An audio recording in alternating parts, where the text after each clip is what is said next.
카카오페이의 가치는 15조 원. 즉 공모가 상단 대비 업사이드가 한 사실상 유통 가능한 물량은 10%로 줄어듭니다.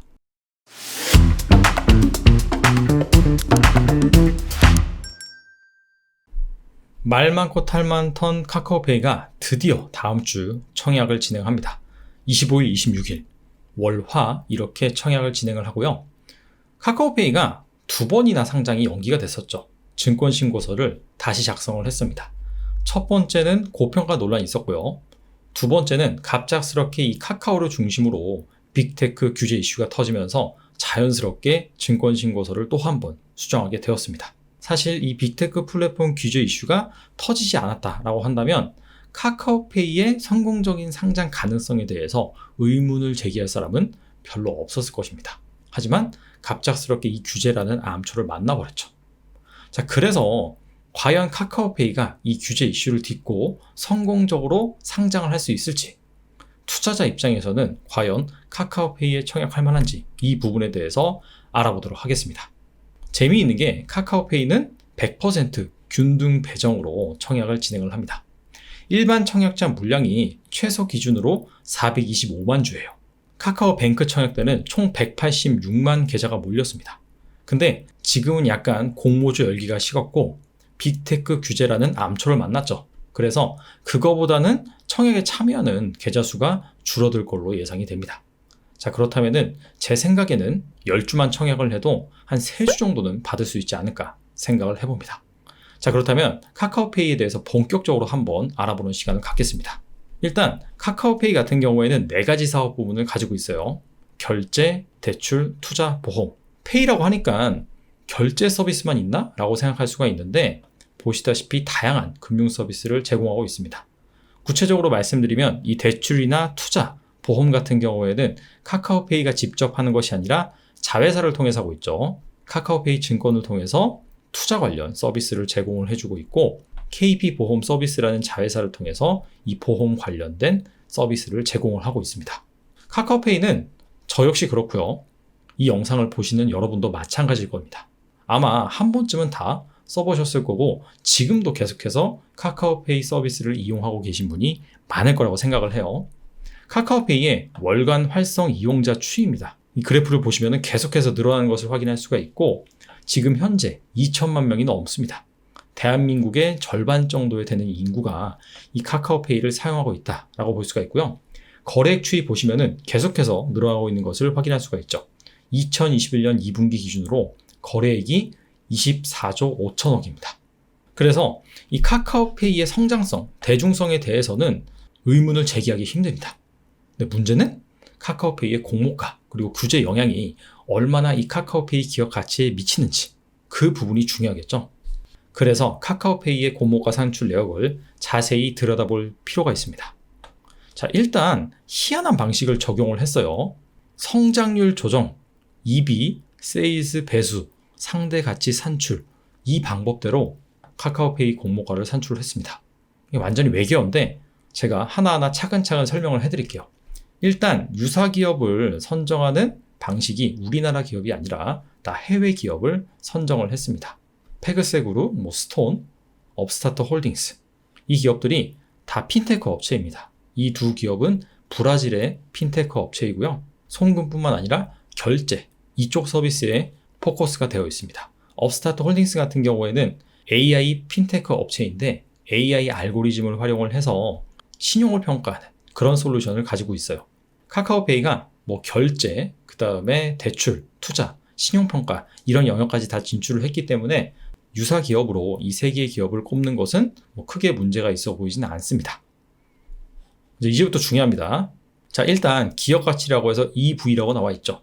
EV는 정확하게 말씀드리면 시가총액에다가 순차익금을 빼준 개념이라고 보시면 됩니다. 그 다음에 밑에 매출액이 나와 있고요. 그 다음에 EB 세일즈 배수가 나와 있습니다. 즉 EV, 이 기업 가치를 매출액으로 나눠주니까 바로 이 값이 나오는 겁니다. 그리고 밑에 매출액 성장률이 나와 있고요. 참고로 이 매출액 성장률은 연평균 성장률인데 2018년 매출액과 2021년 상반기 연한산 이 매출액 그 기간을 가지고 연평균 성장률을 구한 값입니다. 그리고 그 밑에 성장률 조정 계수가 나오는데 이거 어떻게 구했냐? EB 세일즈 배수를 매출액 성장률로 나눈 값이 바로 성장률 조정 계수입니다. 페그세그룹 같은 경우에는 이 11.8배 이거를 29.7%로 나눈 값이 바로 39.6이 나온다. 그렇게 이해를 하시면 돼요. 그래서 이 각각의 기업들의 성장률 조정 계수를 구한 다음에 이 세 개의 값을 평균을 내니까 45가 나왔습니다. 아니 근데 이게 무슨 개념이냐? 이 카카오페이 공모를 진행한 주관사가 무에서 유를 만든 것이 아니라 전설적인 투자자인 피터 린치의 PEG 개념에서 모티브를 따와서 이렇게 적용을 한 겁니다. 피터 린치가 성장주에 주로 투자를 했습니다. 자, 그러면서 이 밸류에이션 방법으로 PER이 아니라 PEG 개념을 사용을 했습니다. PEG가 뭐냐? PR을 이익 성장률로 나눈 값입니다. 두 개의 주식이 있어요. A 주식은 PR이 10배입니다. 근데 이익 성장률이 5%입니다. 그 기업의 PEG를 구하면 10배 나누기 이익 성장률 5%. 그래서 2라는 값이 나옵니다. B라는 기업이 있어요. 이 기업은 PER이 무려 50배입니다. 근데 이익 성장률이 100%예요. 이 기업의 PEG를 구해보면 50배 나누기 100%. 그래서 0.5가 됩니다. PER은 A 기업이 훨씬 싸죠. B 기업보다. 하지만 PEG를 비교해보면 오히려 A 기업이 B 기업보다 PEG가 높습니다. A 기업은 2, B 기업은 0.5죠. 이렇게 성장주를 평가함에 있어서 단순히 PER이 중요한 것이 아니라 PER을 성장률로 나눈 그 값이 더 중요하다. 자, 그래서 다시 EB 세일즈 배수, 매출의 성장률 관점에서 살펴보면 EB 세일즈 배수가 바로 PEG의 PR이 될 수 있고요. 매출의 성장률이 PEG의 이익 성장률로 비교해 볼 수 있는 겁니다. 자, 그래서 구한 성장률 조정 계수가 사실상 이 PEG 개념이다 라고 보시면 돼요.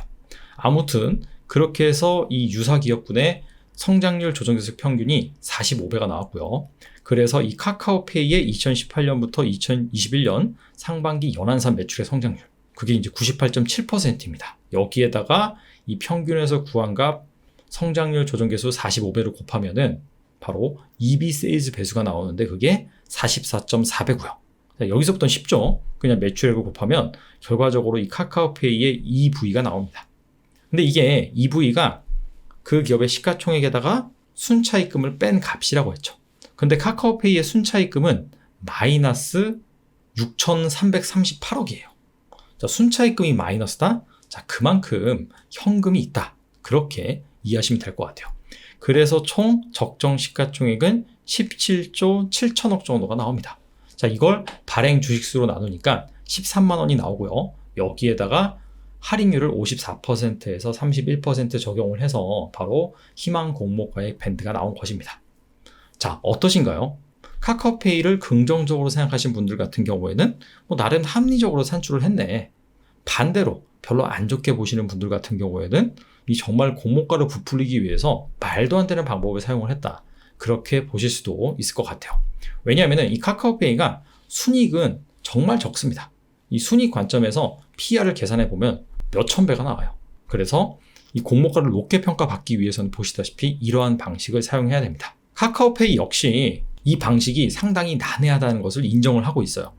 자, 그래서 할인율을 보시다시피 어마어마하게 적용하긴 했어요. 54%에서 한 31% 정도. 증권신고서에서는 이렇게 나와 있습니다. 일단 국내에서 유사 기업을 찾지 않았고 성장률 조정, EB 세일즈 방식을 적용한 기업이 역대 상장한 기업 중에서 이 카카오페이만 있는 것이 아니라 딱 하나가 더 있어요. 바로 삼성바이오로직스입니다.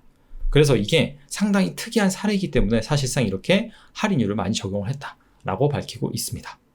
근데 빅테크 플랫폼 규제 이슈가 터지고 나서 카카오페이가 이 공모가 산출하는 방식을 수정하지 않았습니다. 공모가 달라지지 않았어요. 자, 그렇다면 카카오페이는 이 빅테크 플랫폼 규제 이슈를 어떻게 해석하고 있는지 살펴볼 필요가 있겠죠. 카카오페이 증권신고서 회사의 위험 부분에 보시면 빅테크 플랫폼 규제 이슈에 대해서 상세하게 적어놨습니다. 자, 골자는 이겁니다. 카카오페이가 현재 자회사인 카카오페이 증권 그리고 KP보험 서비스 이 상품을 카카오페이 메인 어플리케이션에서 홍보를 해주고 있습니다. 근데 금융위원회에서 이거는 단순히 광고가 아니라 중개에 해당된다 라고 판단을 한 것이죠. 자, 그래서 카카오페이 같은 경우에는 플랫폼의 UI, UX를 일단 변경을 하였다. 근데 금융소비자보호법 등 금융 관련 법령에 부합하도록 추가적인 서비스 개선 작업을 할 것이다. 이 부분이 완료될 때까지는 일단 해당 서비스를 잠정 중단하겠다. 그리고 그 뒤에 2018년부터 2021년 반기 기준으로 해당 서비스에서 발생하는 매출액이 상당히 미미하다. 1% 내외다. 그렇기 때문에 사실상 이 플랫폼 규제 이슈로 인해서 우리 회사의 기업 가치가 달라지진 않는다. 이렇게 말하고 있어요. 이렇게 보면은 그럴 법하죠. 뭐 그다지 그렇게 크리티컬한 이슈는 아닌 것 같고. 하지만 금융은 규제 산업입니다. 카카오페이가 사업을 자유롭게 하고 있었는데 금융위원회에서 이거는 좀 아닌 것 같다 라고 첫 발을 내디딘 거죠. 무궁무진한 성장 가능성이 있는 분야인데 규제가 한번 들어와 버린다 라고 한다면 다음 성장 스텝에도 규제가 들어올 수 있다 라는 생각을 투자자들은 가질 수가 있습니다. 자, 그래서 매출 비중이 상당히 낮다, 별 영향이 없다, 자 그렇게 생각할 수도 있지만 그동안은 고려되지 않았던 이 규제 리스크가 이번 일로 인해서 부각이 됐다, 여기에 따라서 기업 가치가 좀 훼손됐다, 이렇게 볼 수도 있을 것 같습니다. 자, 그렇다면 증권가에서는 과연 이 플랫폼 규제 이슈 이후로 카카오페이를 어떻게 평가하고 있는지 그 부분을 살펴보겠습니다. 빅테크 플랫폼 규제 이슈가 9월 초에 나왔습니다. 그 이후에 보고서를 제출을 해서 이 카카오페이의 가치를 언급하고 있는 대표적인 세 군데 증권사에서 밝히는 카카오페이의 가치를 제가 가지고 왔습니다. 본 보고서는 이 카카오의 보고서입니다. 여기에 카카오의 가치를 산출하기 위해서 카카오페이의 가치를 기재해 놓은 부분이 있어요. 그래서 10월 6일부터 10월 8일까지 이 3일에 걸쳐서 메리츠증권, 하나투자증권, 이베스트증권이 카카오 보고서에 카카오페이의 기업 가치를 기재해 놨습니다. 평균을 내보니까 15조 원입니다. 근데 카카오페이의 공모가 상단 기준 9만 원이죠. 이걸 기준으로 시가총액을 환산해보면 11조 7천억이거든요. 증권사들이 바라보는 카카오페이의 가치는 15조 원. 즉 공모가 상단 대비 업사이드가 한 30% 정도 있는 거죠. 물론 이 기업 가치를 산출하는 방식은 증권사마다 조금씩 달라요. 하지만 일단 공모가보다 높다. 이게 팩트고요. 두 번째는 이 증권사들의 과거 보고서를 찾아보면은 플랫폼 규제 이슈로 인해서 카카오페이의 기업 가치를 낮추지 않았다는 점입니다. 자, 추가적으로 수급적인 이슈를 살펴볼 필요가 있어요. 카카오페이의 유통 가능 주식수 현황입니다. 여기 유통 가능 물량이 있죠. 그리고 유통 가능 물량이 총 38.91%, 거의 뭐 40%에 다다릅니다. 사실 이 대여급 공모주 같은 경우에는 대부분 유통 가능 물량 비율이 낮습니다. 근데 카카오페이 같은 경우에는 상당히 높다라고 볼 수가 있는데요. 근데 자세히 살펴보면 유통 가능 물량 중에서 공모 주주가 있고요. 그 다음에 기존 주주가 있는데 기존 주주가 누구냐? 바로 알리페이 싱가포르 홀딩스입니다. 알리페이는 알리바바의 자회사 엔트파이낸셜의 페이 브랜드죠. 즉 알리바바가 카카오페이에 투자를 한 겁니다. 예전에 투자를 했어요. 그래서 지금 현재 2대 주주에 있습니다. 여기 락업이 걸린 물량도 있어요. 근데 락업이 걸리지 않은 물량이 28.47%에 해당이 됩니다. 자, 근데 상장하고 나서 알리페이 싱가포르 홀딩스가 락업이 걸려 있지 않다라고 해서 과연 카카오페이의 주식을 팔 것이냐? 일단 그럴 가능성은 낮을 것으로 보입니다. 왜냐하면 뭐 당장 돈이 필요한 것도 아니고 FI, 재무적 투자자 입장에서 투자한 것이 아니라 약간 전략적 투자자 입장에서 투자한 것이거든요. 사업적인 시너지를 위해서. 자, 그렇기 때문에 상장하고 나서 바로 판다? 그럴 가능성은 낮다라고 볼 수가 있습니다. 그래서 이 알리페이 싱가포르 홀딩스가 만약에 카카오페이의 지분을 팔지 않는다라고 한다면 사실상 유통 가능한 물량은 10%로 줄어듭니다. 근데 여기에 기관 투자자들의 의무 보유 허락 비율이 반영이 된다라고 한다면 확 낮아질 수가 있겠죠.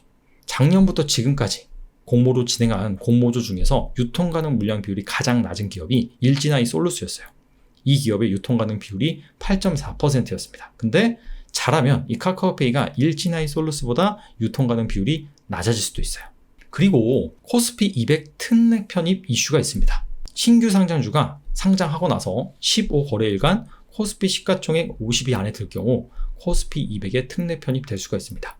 지금 현재 시가총액 50위가 기업은행입니다. 시가총액이 8조 1000억이에요. 근데 공모가 상단으로 카카오페이가 결정이 된다라고 한다면 시가총액이 11조 7천억입니다. 코스피 시가총액 30위권 안에 들고요. 만약에 이 증권사에서 바라보는 한 15조 원 정도의 가치를 기록한다라고 한다면 20위까지도 가능합니다. 그래서 이 부분이 잘 유지된다라고 한다면 특례 편입이 결정이 되고요. 자, 앞서서 카카오뱅크, 크래프톤 같은 경우에도 이 코스피 200 특례 편입 이슈가 있었기 때문에 상장하고 나서 기업 가치와 무관하게 수급이 좀 긍정적으로 쏠렸습니다. 그래서 그 부분 역시 기대할 수 있다. 정리를 해보겠습니다.